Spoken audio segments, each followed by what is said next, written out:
You do crossword puzzles for 1 hour. You complete 1 puzzle in that time. What's this? There are numbers scrawled on the margins of the book's final puzzle. 19543.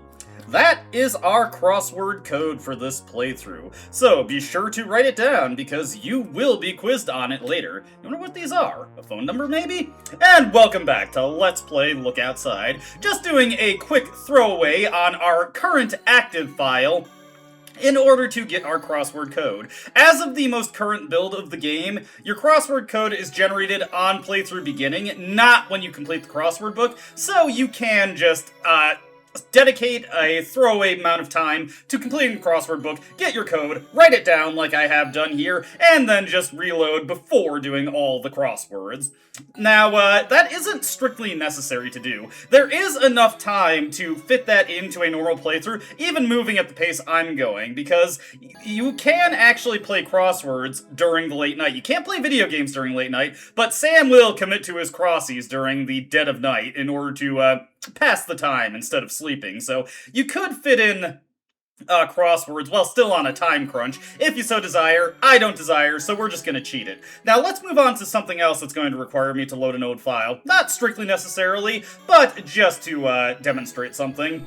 Something I've been neglecting to go over, just because we really haven't had the time to focus on it, is the Overgrown Apartment. The Overgrown Apartment gets a handful of changes in Cursed mode. Most notably, doors are locked, or this is possibly a universal change, I don't exactly remember. It doesn't particularly matter, but also note that there are several new enemies running around the apartment as well, so this makes the place a little bit more dangerous, and you do have to travel through a bit more of it before getting to the really good stuff like the safe. Though, not that far, because obviously there are not too many rooms. I'm not going to bother fighting with these enemies, we're just going to escape, get over into this room over here, to remark on 2 things. Not this enemy, he's been here previously, but there is a new door off to the left here. There is also an enemy in here that actually has the wrong field sprite. That is actually a ribcage bloom. And a locked door in here.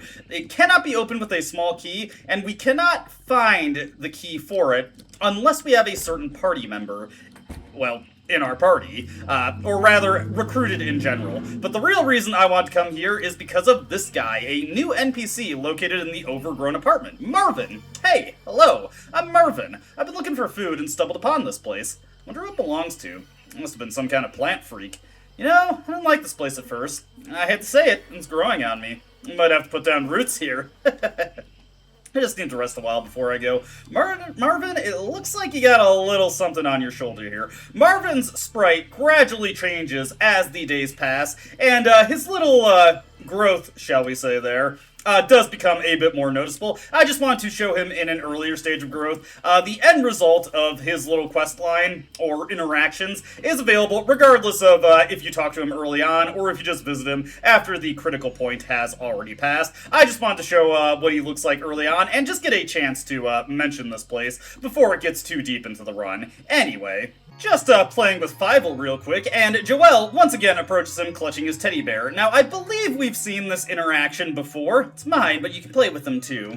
Joel spent some time playing with Fievel, but there is a new resolution to that quest line, I guess we'll say, or interaction available. Incidentally, there is also a new outcome of Lei feeding Fievel her own blood, if we get that interaction at all. I'm just going to play with Fievel for a little bit until he gets tuckered out, and eventually we'll be able to take him with us. I do want to eventually actually take him out on expeditions, because there are new mechanics regarding Fievel, if you use him consistently enough. Let's see here. There we go. He's all tuckered out and he falls asleep. He should be ready to explore with us relatively soon. Now, doing the crossword puzzles did give me a chance to scope out the door encounters that we have for this particular day. Obviously, any door encounters that I gotten after this day, not so helpful because, well, we're not going to be on that RNG seat anymore. But I do know that a new party member will be coming at 1600 hours, so we'll want to make sure we're back at the apartment by then, which is why it is very nice that we have the watch now.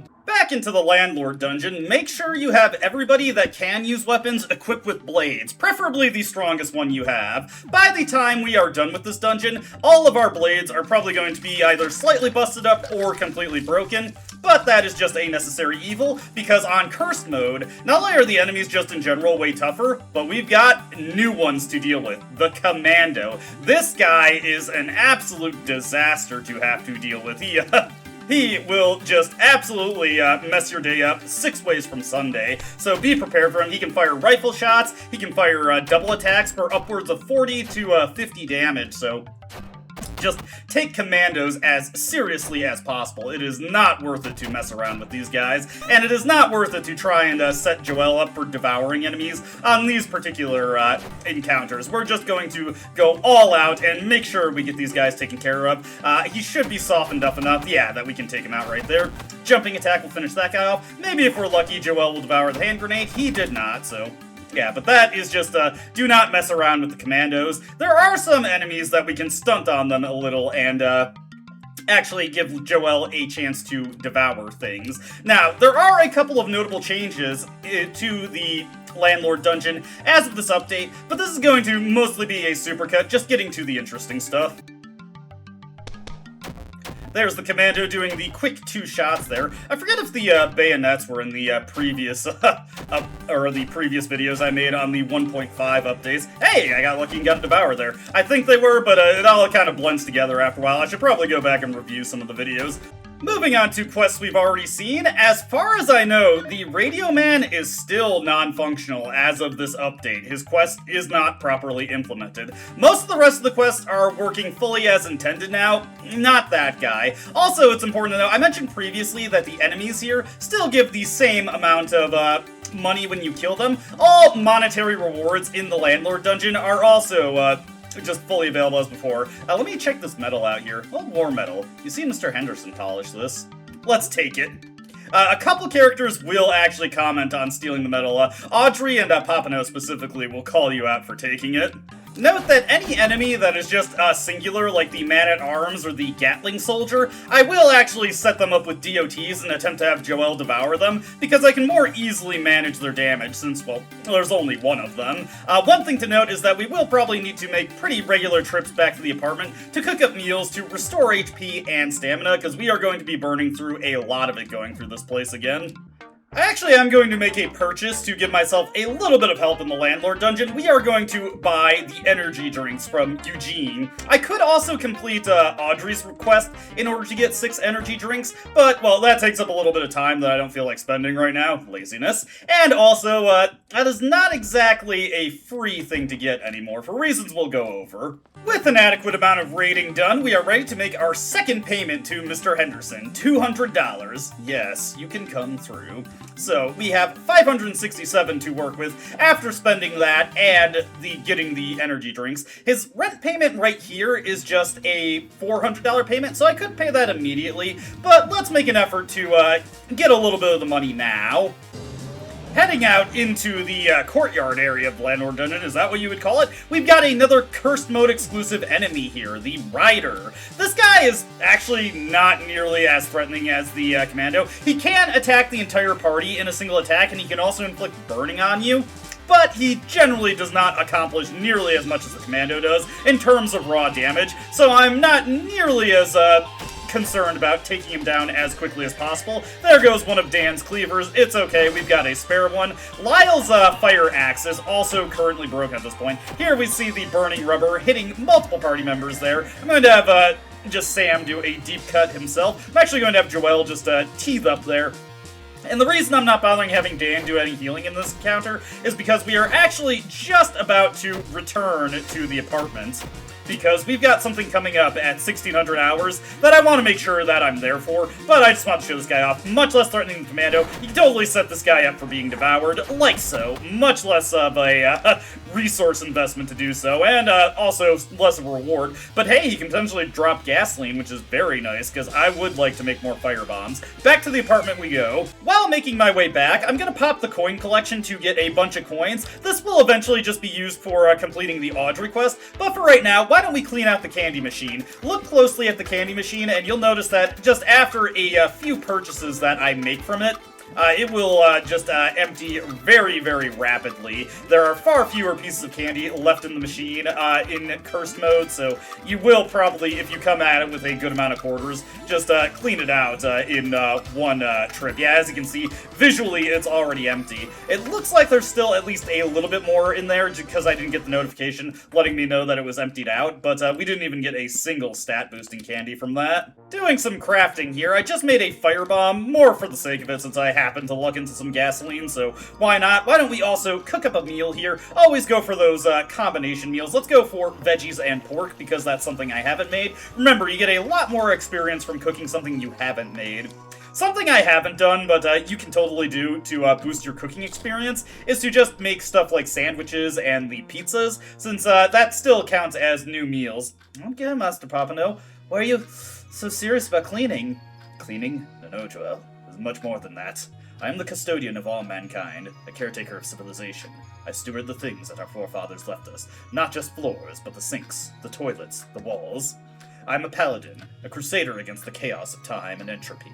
I will clean and I will fix, and I will tend not because it brings me joy, but because someone must. Whoa, I didn't realize. Take the sponge, Joel.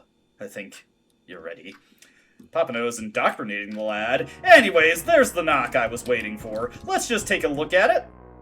And Zarya and Monty are here, so we will just let them in. Thankfully, not the limb thief this time. I don't know if I'm really going to use them in this playthrough, just because they take up so much space, and we do have other party members that I want to show off who either have quests, or they're just entirely new, so why don't we just let Zarya and Monty, crash. I'm sure they're not going to be too much of a nuisance to Sam. Anyway, while I'm making my way back to the Landlord dungeon, I figured I should pop in and show off the cursed mode variants of Confusion and Stretch Face, because they do also pick up enemies. I'm just going to quickly beat these guys over. Actually, I'll have Joel use biting armor there. Oh right, I forgot to actually have I forgot to have Dan re-equip a cleaver. That's something that I'm very bad about in this game, is just forgetting to equip weapons after they break.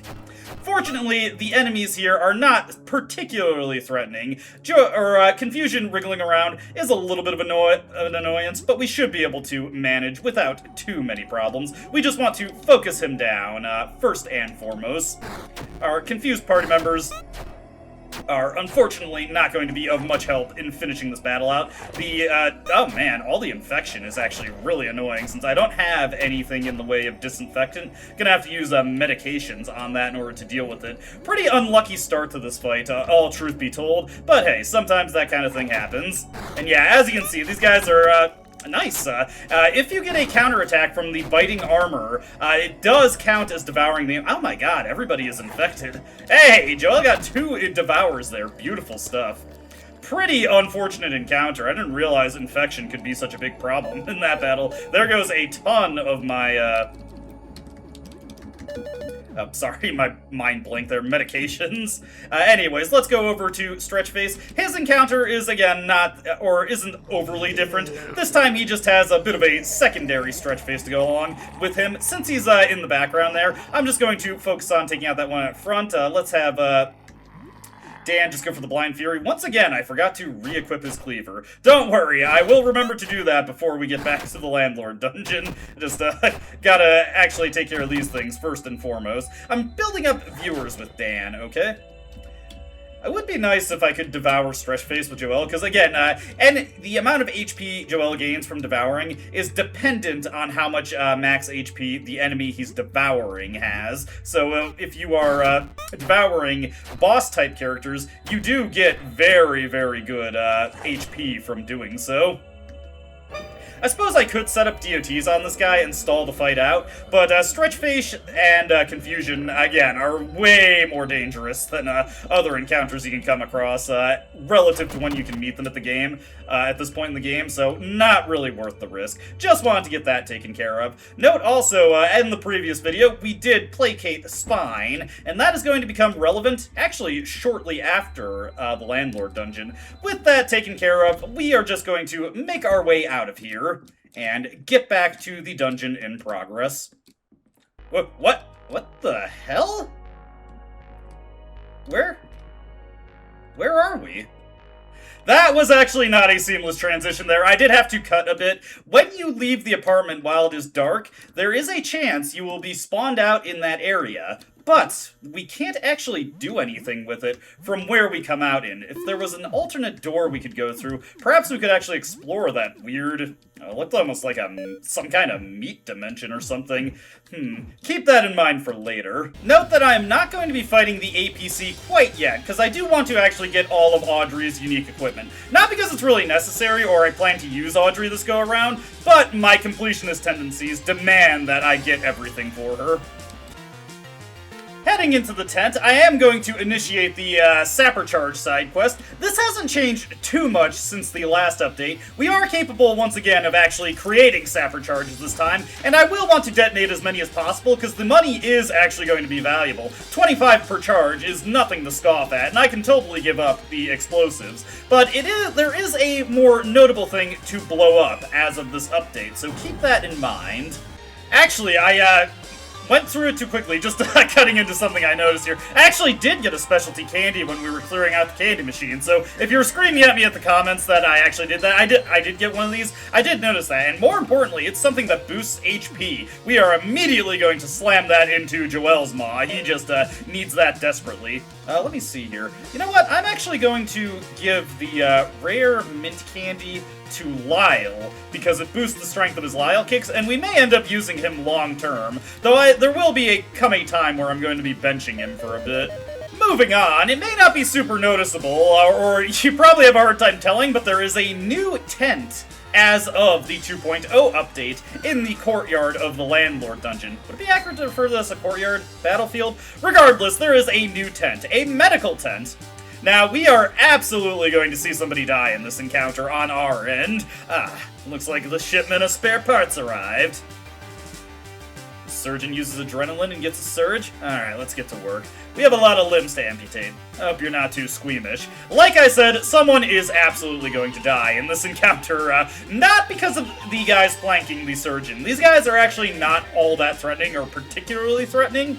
But the surgeon himself has an attack that will almost assuredly one-shot whoever he targets with it. Note that this is an encounter that gets slightly more enemies on Cursed mode. The two guys flanking the encounter, possibly in the center, I don't remember which one exactly, are exclusive to Curse mode. I'm not super worried if one of them manages to survive, and one thing to note about Joel's biting armor is that it does increase his aggro. Okay, so there we go, we got the anesthesia, and Joel's also asleep. That is not a big deal, because Joel is not exactly a big damage dealer. I'm actually going to have, oh, whoops, I meant to I was going to do Lyle kicks there. Hack and slash is almost as good, but not quite what I was looking for. Oh, there goes my machete. That's actually pretty bad. We are just about out of things that can actually cleave, so I'm definitely going to want to be wary. We actually got really lucky there that nobody got killed. I was lucky that he went after Joel there, because Joel has the HP to actually survive and amputate. If he targeted anyone else, they would have died. Lyle also got an interesting skill from that. Fight his film bind skill. Target is bound with film, unable to move, and more vulnerable to fire. He has another skill that he will eventually get. This one is pretty good if you have consistent fire damage or you've made a bunch of fire bombs. Once we have the flamethrower, this can actually be a pretty potent way to boost the damage on it, or even the searing edge from the boiler, which, yes, we will be fighting the boiler in this playthrough. Once again, why not see him a third time? Anyways, once you clear out the medical tent, you don't strictly have to, but it makes it easy to grab these items here. And I don't actually have to lose the first aid kit that we grabbed there, because nobody actually got killed. Just a lucky day all around. Anyways, that's all we're really going to deal with in the battlefield, so let's get on to the rest of the dungeon. Took a real quick chance to return to the apartment to do some eating, and I also want to craft a Molotov while I'm at it. Montgomery, you're a real tough guy, aren't you? You talking to me? Heck yeah, I'm the toughest guy around. I like tough guys. Wanna wrestle, tough guy? I don't know, I'm kind of busy. Oh, Montgomery. Anyways, yeah, like I said, I want to cook up a Molotov real quick, because we actually have a encounter that will make it desirable to have any source of fire damage that we can manage. Make as many Molotovs as possible. Also take the vodka and convert that into a Molotov. I do have more gasoline. All the better. I'm going to make another firebomb as well. I would just like to say I am going to be so glad once Clint is out of the hallway and I don't have to try to dodge around him anymore. Making the third rent payment here, we owe $400. Now, we just need $800 more to get out of the dungeon, so I actually shouldn't have to do too much effort to get that. In fact, the enemies I'm going to come across along the way, wrapping around the Landlord dungeon, should actually give me the money, though I probably will return to the explosives and mine tent in order to collect their payouts as well, because there really is no reason not to. I forget if this bombable wall was in the previous update, but regardless, I'm going to show off where I'm using all my sapper charges, and I'm going to blow this one. If it didn't exist previously, it feeds back out into the battlefield, so that is just another avenue we have for getting out there if we need it. Gives us a bit more flexibility in how we get around the Landlord dungeon.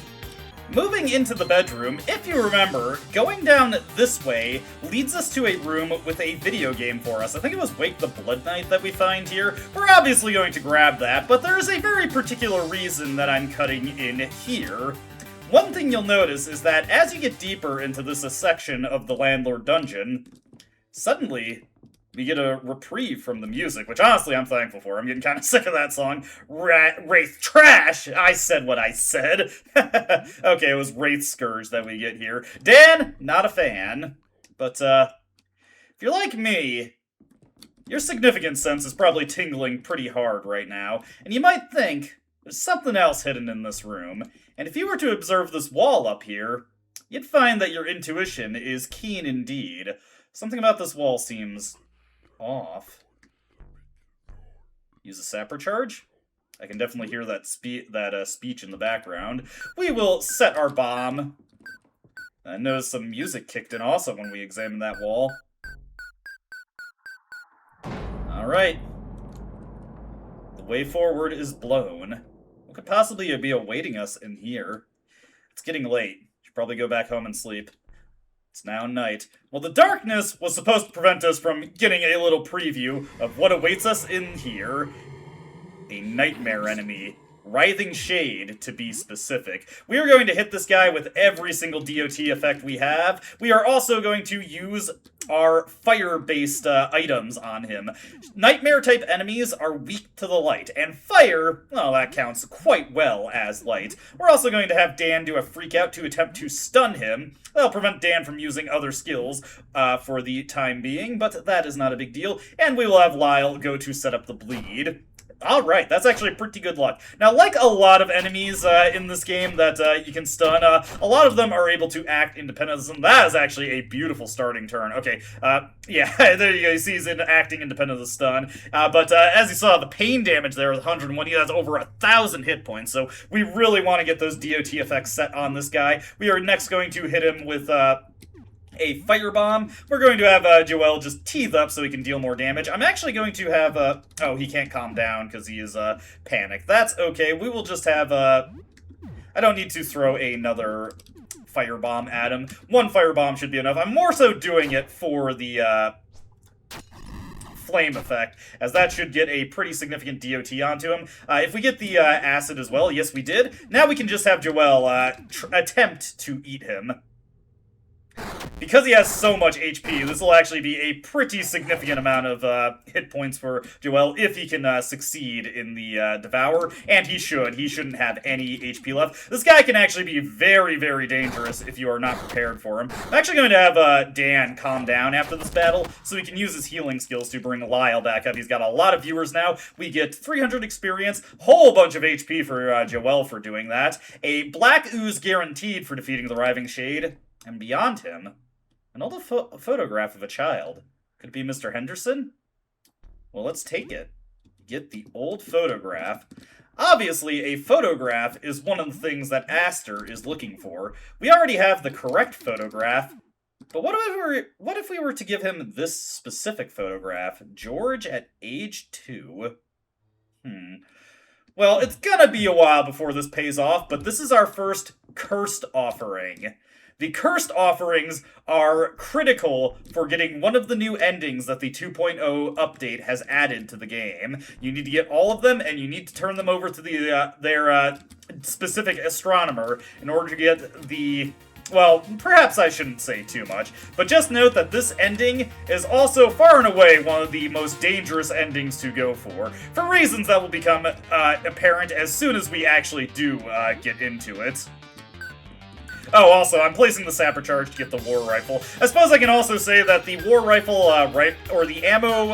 the rifle ammo packs next to the war rifle still give out the incorrect amount of ammo based on what the text says. It's still far fewer than 48 bullets. It is also worth noting that the dog tag vendor has a bombable spot near him, but this one does not actually lead to anything. So I'm just going to dump my dog tags on him, get a good amount of money from him, and now wrap back around to the battlefield so I can turn in the quest rewards there and make the final rent payment.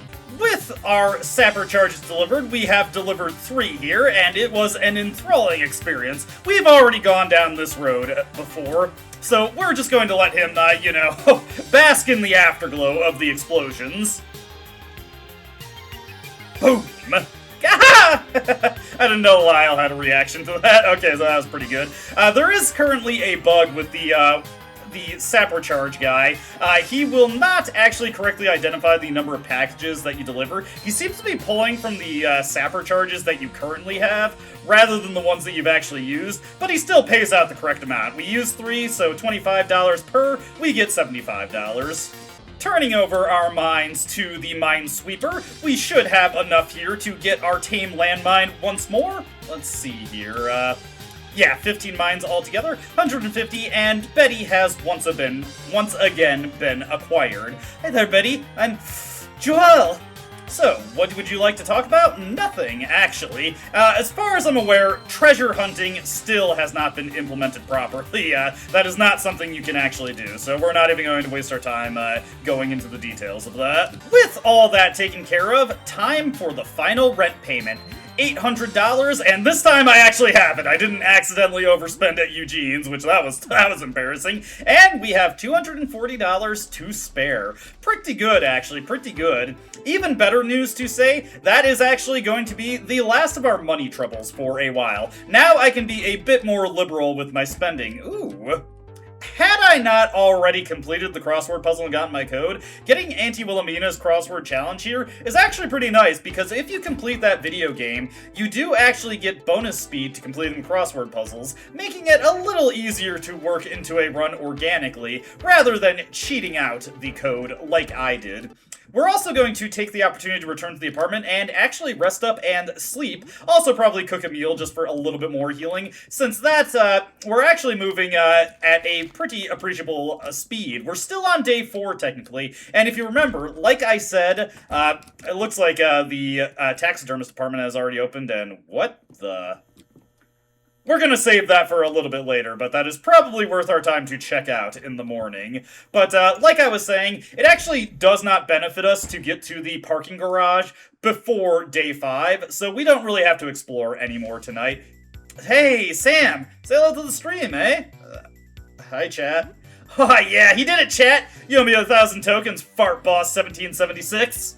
So anyway, I was thinking we could hit up my apartment and pick up my old Neo Duo console. Maybe get some multiplayer action going? What do you think, Sam? You'd be doing me a real solid. Sure, I guess. Hell yeah! Alright! Well, I'm in apartment 25 on the 2nd floor. Apartment 25 is kind of hard to get to right now. Probably need to take the elevator.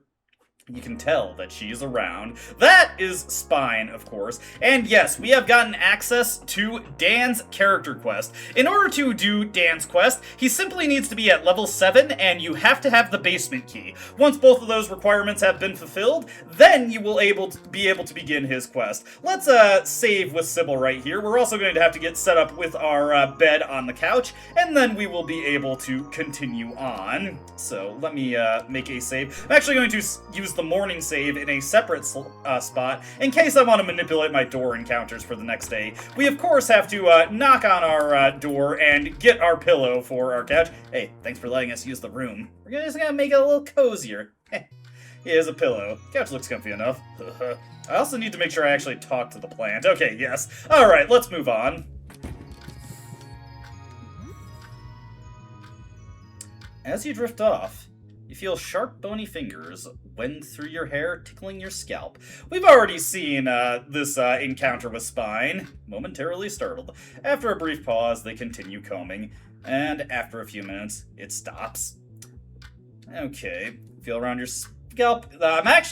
Yes, this is what I was looking for. The nightmares are back. Uncannily human faces twisted into a sad frown or happy grin, like a mockery of human emotion or an incompetent attempt at mimicking them. They start harmless, but slowly turn worse. Jovial laughter grows into a mad cackle. Good-natured pranks turn cruel and heartless. Before long, you're chased down by impossible corridors with blaring circus music. Floors, walls, ceilings are covered in the screaming faces of clowns biting at your toes. You escape the madhouse and find yourself safely back home. But everyone now wears the same clown makeup. Everyone speaks with that mad cackle. Your family, your friends, the entire world, they all have the same face. Face just like Pierre's. You stumble into your bathroom and approach the mirror. You need to see. You need to see. The bathroom is dark. You stand in front of the mirror. Your eyes slowly adjust as you begin to take in your features. You wake up in a cold sweat.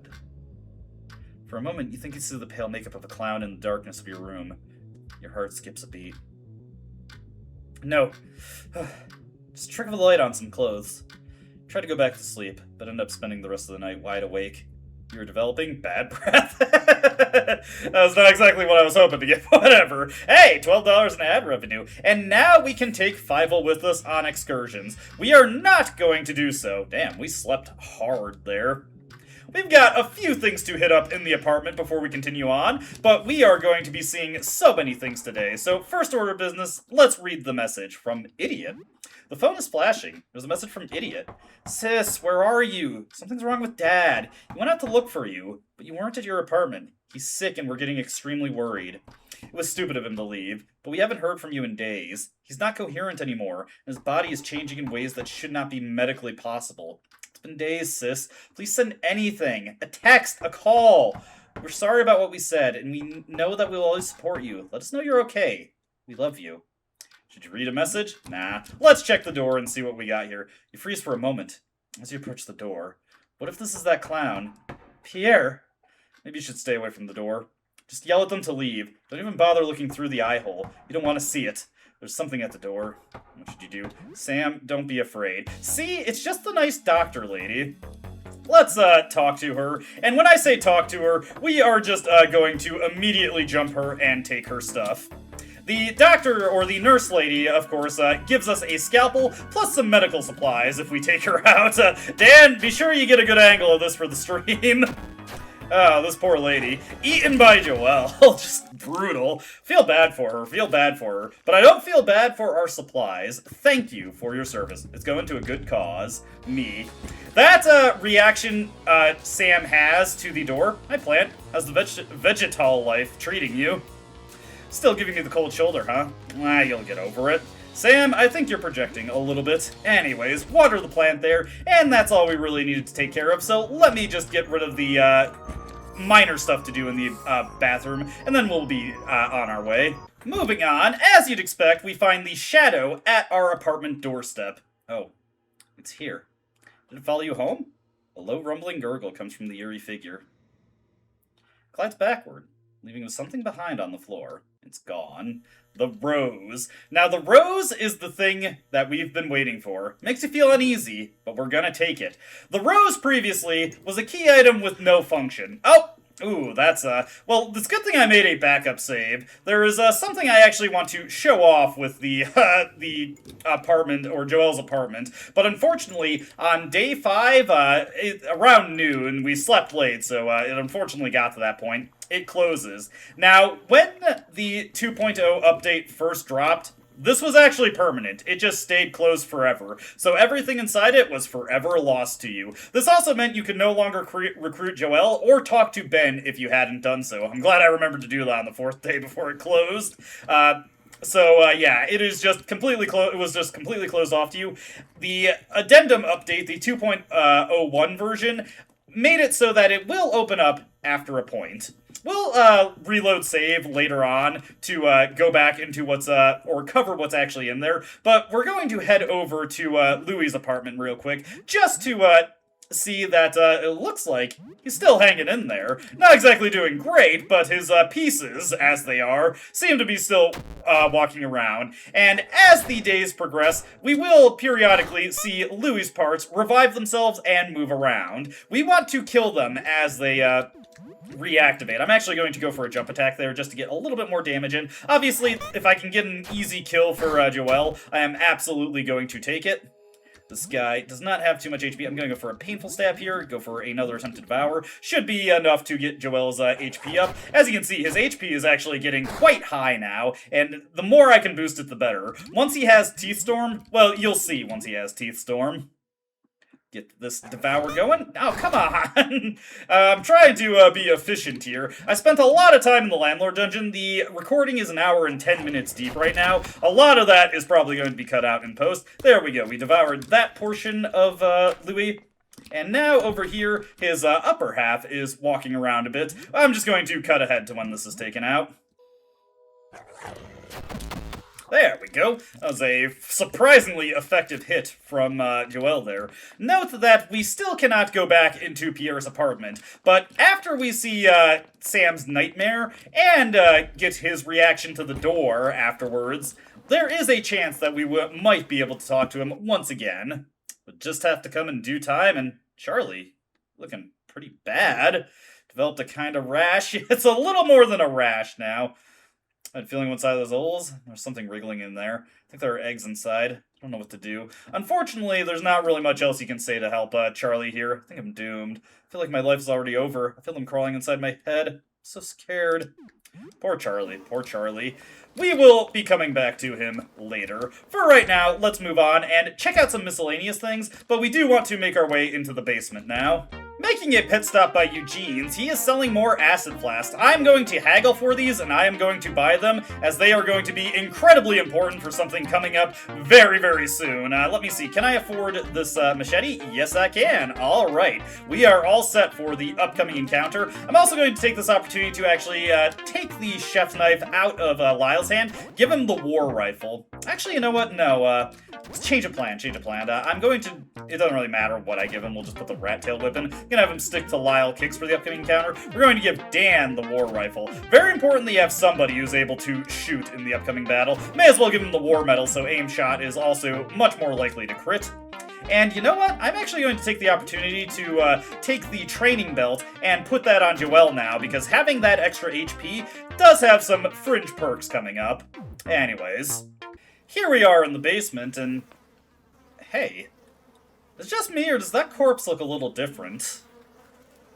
I'm probably just crazy. Anyways, over here we've got, what's this guy again? The Crawler. We will just take this guy out, as we have been with the other enemies. Going to take this opportunity to also have, Joelle just recover some of his HP with Gum Up the Works. We'll go for Lyle kicks here, more for the bleed than anything else. And of course we have, oh man, Lyle, what happened? How did that happen? That was a disaster and a half. Oh boy. We're also gonna have, we're gonna have Dan just heal himself up. Let me see, go for the biting armor here. Go for the healing on Dan. While we're doing this, I would just like to apologize if I butcher any French words. Obviously, the Crawler is not a French name, at least I don't think it is. But I did totally butcher Mildois' pronunciation in the last video. I'm sorry. Spanish was my elective in high school, and Japanese is what I'm currently studying. French pronunciation for the words that are not incredibly commonplace in English parlance do kind of escape me. Let me see. I can probably just have Sam go for a painful stab there, and we'll have Lyle guard up. Mostly just going over the boss encounters here, just to show off my general approach when dealing with tougher encounters. I'm probably going to have Dan actually use a tonic on himself instead of his healing spell, because his viewership is quite low, so he's not... Oh man, I did not mean to have Lyle attack there. Okay, we still got the Devour off. That could have been close. Luckily, that's one case where Lyle's low speed actually works to our benefit. Joelle has Teeth Storm. Very, very serendipitous that he got that. That'll also allow us to clear out Jean's apartment relatively quickly. Gonna save that for later, though, because I'd like to be making forward progress to new and interesting content. And we've got a couple of interesting things coming up as we get into the basement. First off, let's make our way over into the utility room, and wait a minute. It's locked. There's a padlock there, branded with anime characters. How odd. In Cursed Mode, the utility room in the basement is locked. We cannot get into it right away. There's something else we have to go through in order to do so. Anime characters on the padlock, huh? Over here is actually a new door, and inside this room... The hell? None of these guys want to talk to us, I'm afraid. This room off to the side does not have anything in it. It's now the evening, nothing we can do with this hole, though I imagine this is something that is going to become pertinent in a future planned update. At this current point in time, as far as I'm aware, there's nothing you can do with that. We're not going to do anything in Clyde, August, and, Jennifer's apartment, but I do also want to note that their bathroom now has 3 padlocks on it. How odd, how odd. Moving over to Antoine's apartment, anime characters on the padlock. I think we know where the key is. Hey, what are those in the corner? That's different. Anyways, let's start stealing his crap. Antoine immediately makes a beeline for us. Oof, he hits hard. Be prepared for that. We're immediately going to go with the strongest stuff we have. That's why I got the acid flask. We're going to have Joelle use a teeth storm immediately, and you're going to see why I've been spending so much time developing his powers. Going to have Dan use an aim shot. Lyle is also going to go for the acid flask. We want to defeat Antoine as soon as possible. If he uses a Yama kick on us, it is disastrous. So we're just going for the strongest things we have. Unfortunately, he is resistant to piercing type attacks. He is weak to blunt type attacks, if you are willing to use those. What the? Oh, Antoine! We're all out of snacks. You know I need to munch when we binge our shows. Esther is getting hungry too. Ah, screw it. I'm done waiting. You look tired, Antoine. Why don't you have a little nap? Oh, Jesus! Antoine!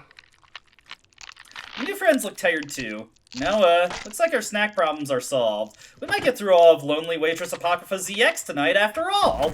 Are you eating, Antoine? Hey! Ah, he's all gone! You pig! You ate him! No! And yes, the Antoine battle has an extension in Cursed Mode. Esther and Noah. Thankfully, these two are actually much less threatening than Antoine himself, but if you had been getting beat up by Antoine, you would be in a pretty rough way here. Anyways, we're gonna use our Firebomb, we're gonna use Teeth Storm again, considerably weaker than the first shot we got with it, but I'm still gonna go for it. And we are going to go for, actually, you know what? We're going to use a acid flask on Esther real quick. Noah is approaching, and that is not really that big a deal for us. Let's just get all these flasks tossed at Esther. Can't believe you ate Antoine! We still had half a pizza in the mini fridge! You make me so angry! And after enough damage is applied to the duo, Noah will eat up Esther. Well, there you go. Now we're even. Oh, geez. He has gained some considerable power. Feeling depressed. Antoine is gone. I think killing you would cheer me up. There we go, just hit him with a firebomb real quick. And now that it's just the one guy, the fight is actually really easy at this point, so we are just going to swamp this guy with DOT effects. I'm going to have Dan do some healing there. Let's have Lyle go for the Lyle kicks. And we should be able to beat this guy relatively easy, honestly. There we go, get all that set up. Get the, let me see, he's got the... No, that's not what I want to do. Whoops. Uh-oh, that's bad. I just reset the encounter. I didn't know you could do that. Ah! Got hit with the Yanma kick. Sam is stunned. Lyle is dead. That was disastrous. I had no idea that could happen. Unfortunate glitch in the game that you can run from this encounter. Or at the very least, unfortunate artifact from, normal mode that you can run in this encounter.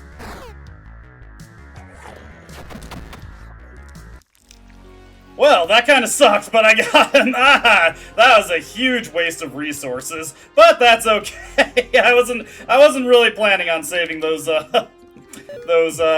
Oh, acid flask for too much more. Let's get you back on your feet, Lyle. Ugh, disastrous, disastrous. Finding new and exciting ways to screw things up in this game, but hey, that keeps things exciting. I did not realize you could do that. Goodness gracious. Okay, moving on. Hopefully it gets patched so that you can't run from that encounter, because man, that was just a very, very needless waste of my items. And my health, honestly. But hey, we got through it. Joelle is leveling up ever more. We've got access to Teethstorm. We've got Steven over here asking for us to give him our bandages. We will give him the bandages. All 4 of the bandages. Take them. Treasure trade. Silver dust, you can, sorry, I do not have any more. Goodbye. With this, we should have enough junk to, get, oh my god. Not Monty. Morton whenever he shows up. Montgomery and Morton, like, their names are so similar, I always get them mixed up. We're going to open up the Pluto disc door in order to grab the Claymore, and also show off... There's a new safe in here. There's a small safe. It's locked with a numerical code pad. We do have a numerical code, but I'm gonna save that for later. It is not something we're going to be looking in right now. So now our goal is to get through the boiler room. Once again, I'm not going to bore you with the details. Nothing has really changed about this place since last time I covered it. In fact, there are no new enemies in this place in Cursed mode. Surprisingly enough, you'd think it would be an obvious place to sneak some in, but all of the enemies that I showed off in the last set of videos covering the recent update are all just the things that are here as far as it goes, so nothing exciting to see here. I will begin the quest to rescue the children and return Alice to David so that we can pick up the healing spray from him later. Naturally, I'll also be taking care of the furnace ticks along the way, ideally taking them out with Joelle just to get that little bit of extra HP gain, because why not? Why not?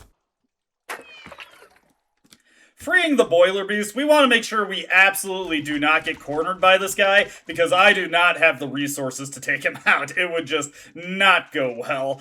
Heading away from him, I am going to send Alice, Princess Mist Blossom back to David real quick. Before we escape from the sewers, we absolutely want to hit up Tickle, the friendly tick. Don't kill him, because he's Tickle, the friendly tick. He's here to drink blood and make friends. And we actually want one item in particular that he has, if we trade him our blood. Joelle is just flush with blood right now, because he has the training belt equipped, so that should get us all the points we could possibly want in order to grab some items from Tickle. That was really good. It's worth 13 friendship points. We are going to be purchasing the Crimson Ring. I'll also be spending our remaining friendship points on Blood Clot bombs, because they are a nice way to set up bleed on enemies really quickly. I may as well take those, right? It's very, very helpful. Tickle is pretty nice compared to other unique vendors who deal in unusual goods, or rather unusual currencies, because there is no limit on the amount you can trade with him if you want to get a bunch of blood clot bombs. The Crimson Ring on Joelle will lower all his stats and his max HP slightly, but having regenerative HP on Joelle will just allow him to use Teethstorm so much more often. I am more than willing to sacrifice a little bit of his maximum HP to be able to use Teethstorm all the time. Getting the Boiler Beast in this room is actually pretty scary, so I'm glad I was able to avoid him there. Making my way to the release lever for the exit, we also come across Oliver real quick, so we will just go through his dialogue to try and get him sent back. Obviously, you have to let him show interest in his drawings, and then, let's see here. Sorry, I accidentally selected his name incorrectly. Gotta send Oliver back. Was mashing through that a little too quickly. I don't feel like dealing with the slug guy, so we're just going to go past him. To my knowledge, there is still nothing you can do with this guy. And we've made our way out of the boiler room. The only encounter I got into that I could have avoided was the Enforcer, because, oh, Man, I didn't realize that Lyle had dialogue there. I feel bad for skipping through that. Well, we're gonna take some soup for a little bit of healing. Sorry, Lyle. That's something you can do on your own time when playing this game. Soup is actually a pretty good daily bit of healing here with Musette because it gives you a little bit of stamina back. It's only like 30 HP to everyone, but the stamina is definitely very helpful. A renewable source of stamina, always good to see. We've got Henri over there. We're not going to bug him right now. He seems to be doing his thing. There's nothing new you can do with Henri besides what you already could have done. Actually, I forgot to unlock the door by Muse. Let's just search all the trash here. And we've actually got quite a few things coming up as we get to the parking garage. Oh, whoa, hey, don't. We're actually getting to the point where I'm just about ready to fight those guys, but I do not want to deal with them just yet. I would like more fire-based attack options, like the Wraith Shade, or whatever it was called, or the Writhing Shade? The Writhing Shade that we fought earlier. Those nightmares are also very vulnerable to fire skills. Let's check out Beryl's new design here. I'm actually a big fan of hers. Look at her. Cultist casual. Here on the 3rd floor, right? Seen you before. Glad you're still with us. I'm looking for something, but it's not really safe. What you doing down here? Looking for supplies. Yeah, times are tough, eh? Hang on. Let me see if I got something for you. Receive the tonic. Good luck. Don't get eaten by a car. That is not an idle warning, as we already know. But there are a few things we want to say to Beryl here. First off, let's ask about the astronomers real quick. We're amateur astronomers, I guess. There's only 4 of us now. We're gathering records, pictures, anything of the visitor. Try and make meaningful contact with it. Studying the visitor is incredibly dangerous. We've lost a few good people already. God forbid Jasper is taken from us as well. And what's wrong with Jasper? Jasper's still with us. He only had a tiny peek at the visitor through a filtered telescope. I didn't fully understand the effects of the visitor at the time, unfortunately. Though he's certainly changed since looking at the visitor. I think what really changed him was, well, it's not really my place to say. You should ask him instead. What happened to Edwin? Edwin wasn't a full member of the group, but he was a great help. He's been an amateur astronomer for a long time, owns a lot of useful equipment. He was the first person our founder went to after she discovered the anomaly in the sky. As time passed, he grew reclusive. We could still borrow equipment for a time, but we haven't heard from him in a month. We presume the worst. And meaningful contact? We have a theory about the visitor. We think the effects it has on observers are failed attempts at a communication. We're hoping we can establish contact in some way so we can, talk to it, have a chat. That's what this ritual business is all about. Now, we could say maybe we can kill it here. I don't actually want to say this at this juncture. Why not? And if it can't be reasoned with, well, at least we'll now have a means to give it our peace of our mind. And let me see here. There is something else that I need to ask her about. Amateur astronomers, studying the visitor, blah, blah, blah. What's wrong with Jasper? Jasper's still with us. He only had a tiny peek at the filter. Did I already see this? Yes, hold on. Let me go through this again. Oh, I think, did you look outside? No way. See what it does to people? It's bad, dude. Really bad. But that should open up a new bit of dialogue with Jasper, I think. Let me just go through her dialogue again. I swear there's something you can ask her about. I might be getting the sequence of events mixed up here. Regardless, there is a dialogue trigger that requires that you talk to both Jasper and Beryl enough in order to advance it. Talking to Beryl in and of itself has already opened up something for us. Now, before we get into the parking garage, and that's going to be our final destination as far as breaching new ground in this video goes, there's a little secret hidden in this section of the parking garage. Just a wall. Just a wall. Just a wall. It's just a wall. Just a wall. Just a wall. Oh, wait. There's a door here. He was sealed here forever. For unspeakable crimes. Do not free him. Well, I don't exactly listen very well. I feel something terrible is behind this door. There's caution tape and bits of string blocking the way. Let's unseal it. Door's unsealed. The damage is done. Should you enter? Yeah, let's go.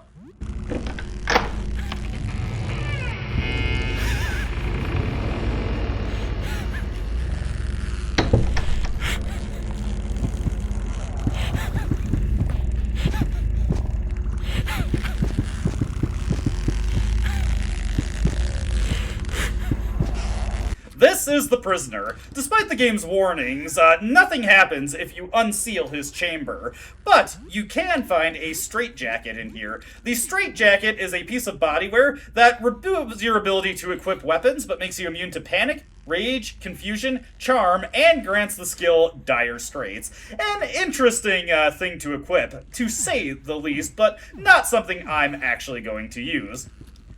From what I understand, this is actually a reference to the animator Lumpy Touch, who was a supporter of this game when it was in development, actually thanked directly in the credits. You probably know him as that guy who made the Game Boy animations about Garfield being a eldritch abomination. You don't need to see me fight the Tire Pete again. Anyways, like I was saying, the parking garage is our oh my god, I am so sick of just getting into encounters when I want to show off something specific. The parking garage is our final destination for this video. There's a couple things I want to check out after we get done here, but this is where we are going to be stopping once I have a chance to return to the apartment to save. Something to note is that there is a new NPC located in this room before. Previously, there was only a simple key for us to find, but there are a couple of notable changes here. This door currently is stuck fast. Nothing we can do with it. This guy... Hello. I'm Stuart, a mechanic. The car's in the lot. They're really something, huh? People have fused to the vehicles. It's incredible. I wish I could speak with them, but they're so dangerous. What do you want? Oh, let's talk for a bit. Sure, what do you want to talk about? What happened to you, Stuart? I work across the street from here. A car mechanic used auto parts store. When it happened, the underground parking was the closest shelter that I could find. Figured I'd just be here for an hour or so waiting for the cops or firefighters to sort out what was happening. What do you want? Well, anything interesting nearby? There's a big hole near here. Looks really deep, like a sinkhole or something. Threw a pebble in there to see how deep it was, and I heard a voice say, ow. So, I said sorry. Haven't been near the hole since. And, do you need a place to stay? You offering? But no, I'm good. I got nice and settled in here, and scary car people can't enter the door, so I'm pretty safe, I think. Alright, we'll leave Stuart to it. Keep Stuart in mind, though. This door over here is locked, so nothing we can do with it. But, I remember in the previous videos, I made a point to point out this hole here. You couldn't do anything with it originally. Now, though, there's a big hole here. Should you jump down? Well, James Sunderland would take the opportunity. Why shouldn't I? Are you sure? Can't see the bottom. When have I let that stop me before?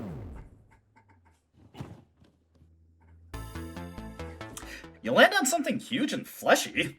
Yeah! Oh, you startled me. The ground oscillates like a rolling sea of slick muscle and sinew. Your arm is stuck inside one of many large rubbery tubes that suck air in and out. There's a mucousy pop when you pull it out. As you struggle to find your footing on the shifting mass, you dig your knee into a large eyeball under you. It winces in pain and shuts tight. Ow! Careful! Are you okay? I think my back cushioned your fall. I'm Charan. Nice to meet you. You feel movement near you, though you can barely see anything. You think Charan is offering you a shake. Sure, let's shake hands with him. The handshake is bizarre. The enormous fleshy limb you grasp is cold, with 2-inch thick digits. Feels like you're holding a piece of rotten steak. Charan is only holding its hand up for you to shake. The motion is entirely from you. You're not sure if his anatomy is just too clumsy to grasp your hand, or if it's just scared of hurting you. Is this even a hand you're holding, or a foot? This was by far the worst handshake you've ever experienced. Hey, Juicebox hasn't shown up yet. You would not give this thing a job with a handshake like that. You would take a job away from it if you could. Damn, Sam. Hello, nice to meet you, Sam. Your eyes slowly adjust to the darkness. You can barely discern an enormous caterpillar-like creature coiled around the entire room. We can have a chat while you're here. I don't get to talk to people very much. Looks tend to flee when they see me approach. It's understandable. You feel the gaze of hundreds of eyes. The breathing tubes seem to line the creature's back like a strange dorsal fin. I can help you climb back up whenever you like. Just ask. I'll be moving on from here in a few days. I've just been resting in this hideout for a while. It might be difficult for you to get back when I'm gone. I mean, maybe there's a way out that I'm blocking. I do take up a lot of space. So, what's up? Well, let's chat real quick. Who are you? Well, I was a librarian. I haven't figured out what I am now. Can't really fit into a library anymore. Why not take the library with you? Charan the Walking Library. That's a pretty nice ring to it. So, what's up? Well, what happened to you? I grew. I haven't finished growing, even. I think I grew about 15 meters every hour. It was very overwhelming at first, but now a few thousand legs are a drop in a bucket. Ugh. What's the outside like? It's very pretty, but horrifying too. And scary. It's kind of a nightmare. There's so much suffering everywhere. It makes your head spin when you stop to think about it. We're surrounded by the unthinkable, and some of us become unthinkable ourselves. I never thought I'd see the world end like that. I see about 1,000 horrible things that break my heart as we speak. I'm trying to help where I can, but that's a lot, you know? And finally, any advice? Well, you seem to still be human. That's good. Don't look outside, whatever you do. Guess I got it pretty good, so it feels weird to say, but trust me, I've seen so many horrible ways people's lives were changed forever. Entirely new kinds of suffering exist now. You don't want to roll those dice if you can help it. The vast majority of people suffer after looking outside. It's no wonder people talk about it like a lottery. They say I won the jackpot. I don't feel like a reward, but I suppose it's all relative. And finally, do you need any help? Well, taking a small breather while I look for something for my boyfriend. I don't know, something sweet and affectionate. I was never good with gifts. I'm gonna leave after that, so be careful around the hole. Oh, you probably don't want to come down here. It's, well, pretty rank. And here's some creepy stuff. Well, about that gift. Well, like I said, I'm looking for a gift for my boyfriend, Dennis. I don't really know what to get him. Tell me about him. Well, he's funny and charming, has a temper, likes speculative fiction, and plays volleyball. Oh, and he's avoided exposure so far, so he's still fully human. So he's been holed up inside this whole thing since this whole thing started. We don't want to risk exposure. I feel so powerless. I don't want him to risk exposure, but also I'm way too big to fit in his tiny apartment. I don't really even know what to get him. How'd you meet? We met at the book fair. We were waiting in the same line for his book signing. We started talking, exchanged numbers, and then kept talking. Here we are. Don't really know what to get him. What kind of gift? Well, I think I want something simple but meaningful, you know? Something that will cheer him up, that will say, I can't really be with you, but I think about you. A flower would be nice, but all the flowers outside have transformed. We have to see a single normal flower. Don't really know what to get him. Well, you say flower? I just so happened to come into possession of one earlier in the day. Whoa, that rose is beautiful. It's real? How'd you get a flower like that? All the vegetation outside is mutated and crazy. There's not a single normal flower around. This is a perfect rose. Would you really let me have this? Of course! Take it. Incredible. Thank you so much. I don't know what I could give you in return, but I will remember this. I think I'll leave a little early so I can give this to him. It might start wilting soon. Need to be quick about it. Yeah, I'll leave tomorrow. So what's up? I could use some help back up. Oh, sure. No problem. Hang on. I'll just shift a bit. Okay, here you go. Good luck out there, friend. Oh, hold up! Wait, I got something for you. As thanks for the beautiful rose. Some guys stuck this into my side the other day. Fancy-looking medieval sword. I don't have a use for something like that, but maybe you would. And yes, we're giving the rose over to Charan. A great sword with a beautiful bright blue blade. What was something like that doing down there? Well, we get the Azure Greatsword. Very, very powerful weapon, though unfortunately not particularly immune to breaking, like so many other weapons in the game, so gotta use it sparingly to get the most out of it, but I certainly appreciate having it. Giving Charan the flower also means that they will leave early. Normally, they leave on day 8, and the hole is sealed off permanently. If you give them the flower, though, they will leave as soon as the early morning rolls around once again, and that will give us an opportunity to actually explore the area they occupy. Note that even if they leave early, the hole that they occupy will still end up closed off if you neglect to explore it before day 8 rolls around. This is why we were rushing so much to get to the parking garage. If I took too long, we would not be able to get the Azure Greatsword or the reward that Charan contains for us. Or rather, Charan's domain contains for us. Charan's domain is the location of the next cursed offering, so we needed to get here if we want to qualify for the ending that requires us to get the cursed offerings. Thankfully, none of the remaining cursed offerings have such a time limit on them, so we'll be able to get them just fine. With that taken care of, we're just about ready to end this video, but before we do, why don't we head to the floor and head to the second floor and let Aster know that we have met all of the astronomers. So, I have questions about joining you. Seems you've met all of us. I admit that you're quite capable, but you should learn to rely on others as well. Why don't I tag along and assist? Yeah, come on! Fantastic. Let us travel together then. We have offerings to seek and discoverings to make. You live in apartment 33, correct? I'll see you there. Aster is a party member. As of version 2.0, you can recruit him to your party. Now, the recruitment method for him was actually slightly modified from when the 2.0 update first launched. You do need to talk to all astronomers and, just touch base with them. That it was the same when he was first added, but he originally had a secondary requirement that you must also have recruited 3 or less party members by the time you have made contact with all of the astronomers. This made him way too difficult to recruit, even in casual runs. Casual players were likely to just get all the party members that would void that through door encounters, while people who were playing more optimized runs wanted to save the characters that were available on the way to him, because several characters would die in the process of getting Aster if you want to actually get him, because Papano would die, Ernest would probably die. You need to pick and choose who you'd save. The Rat Baby had a chance to die. It was just too difficult to recruit him in any context, so that 3 or less requirement was dropped. You just need to talk to all the astronomers to get him now. With that taken care of, we are ready to update our save, and before we move on, there is just one last thing I'd like to show off before we call it a video. A little bonus, as it were. Real quick, I want to show off Joelle's apartment before it closes off. You have a very brief window to see this. Help. Oh, my little girl. Someone please help her. As you can see, Clint's mutation has gotten a little out of hand. Help her.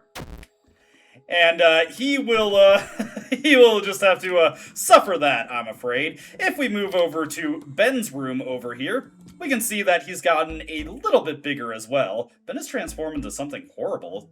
Seems he's still alive. You can call this living. Not much else we can do with him, but thankfully he's at least non-hostile, unlike his father. Speaking of his father, we may also as well check out his mother. There's Baby Teeth once again fleeing the scene. Madison does not seem to be doing particularly well. Come to Mama, Rosie. Come to me, dearie. I'm so proud of you. We actually get a name for Joelle's sister now. Don't cry. Everything's gonna be alright. It's just a bad dream. Joelle's sister is Rosie. She previously did not have a name. Close your eyes. You're the most beautiful little girl in the world. You know that? Alright. As you can probably guess, if you leave Joelle behind in this apartment, at this point, he would also start to mutate. I'll keep a save from the beginning of the game so I can just advance time until we get to see that, but obviously, letting him mutate denies you the ability to recruit him as a party member. Can't exactly negotiate with him once the Teethy mutation gets that out of hand. With all that taken care of, that's where we're gonna call it a video. As always, I hope you enjoyed watching, and I hope to see you in the next one. Until then, though, goodbye. I don't dispute the doubts you've outlined, but it's my right to waste your time.